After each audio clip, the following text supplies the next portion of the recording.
দু চোখ যতদূর যায় শুধু সবুজ আর সবুজ অরণ্য, আর কানে ভেসে আসে পাখির ডাক। আসসালামু আলাইকুম বন্ধুরা, সবাই কেমন আছেন? আশা করি সবাই ভালো আছেন। আল্লাহর অশেষ রহমতে আমরাও সবাই ভালো আছি। আজ আমি বান্দরবনের আরেকটি ভিডিও নিয়ে আপনাদের সামনে হাজির হয়ে গেলাম। এখন আমি দেখাবো আপনাদের যে বান্দরবনে গিয়ে আমরা সাইডুতে যেখানে ছিলাম সেখানে সকালে কমপ্লিমেন্টারি যে নাস্তা ছিল সেই নাস্তাগুলো কেমন থাকে এবং সেটা খেতে কেমন সে সম্পর্কে আমি আজ জানাবো। তো ওখানে গিয়েই এই যে বারান্দায় এমন একটা ভিউ পেয়ে গেলাম, খুবই সুন্দর চমৎকার ছিল ভিউটা।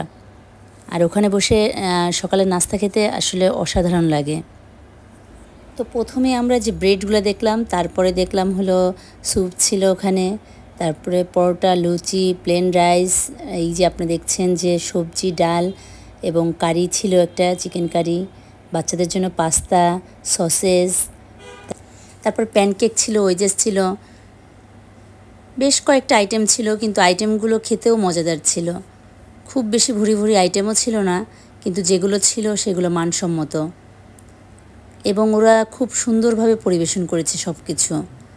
সবচেয়ে বড় কথা যেটা, সেটা হলো ফ্রেশ মনে হয়েছে খাবারগুলো। তো সবারই সকালবেলা যে জিনিসটা বেশি লাগে, চা কফি, এই যে এখানে চা কফির কর্নারও ছিল, আর ছিল হলো পাইনাপেল জুস। তো যাই হোক, ওদের সব কিছুতে কিছুটা অ্যাস্থেটিক ভাব ছিল। আর সেই অ্যাস্থেটিক বলছি কারণ হলো, সেটা আমার একটা জিনিস দেখে খুব ভালো লেগেছে। তাহলে এই যে জগটা, এটা ছিল পানির জগ, আমার খুব পছন্দ হয়েছে জিনিসটা। তারপরে একপাশে দেখলাম এই যে লাইভ ডিম ভাজি করে দিচ্ছে, যে যেভাবে চাচ্ছে, কেউ ডিম পোস্ট নিচ্ছে, কেউ ডিম ভাজি নিয়েছে।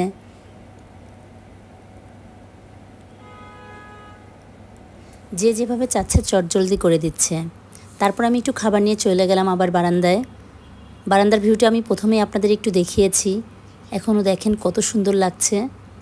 বাইরে বৃষ্টি হচ্ছে আর আমরা এখানে বসে নাস্তা করছি। অসাধারণ আসলে মুহূর্তটা। তো এই যে আয়রু তার চাচ্চুর কোলে ঘুরে বেড়াচ্ছে।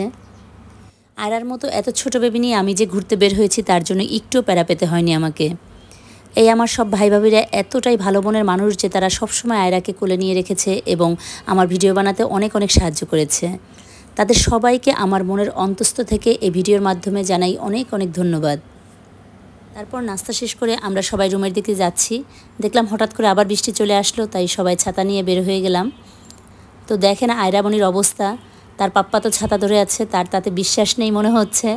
সে ছাতাটা এমন শক্ত করে ধরে রাখছে, মনে হচ্ছিল যে ছাতা যদি পড়ে যায়, সে যদি ভিজে যায়। তো যাই হোক, সবাই এতক্ষণ যারা আমার ভিডিওটি দেখলেন সবাইকে অনেক অনেক ধন্যবাদ। আল্লাহ হাফেজ।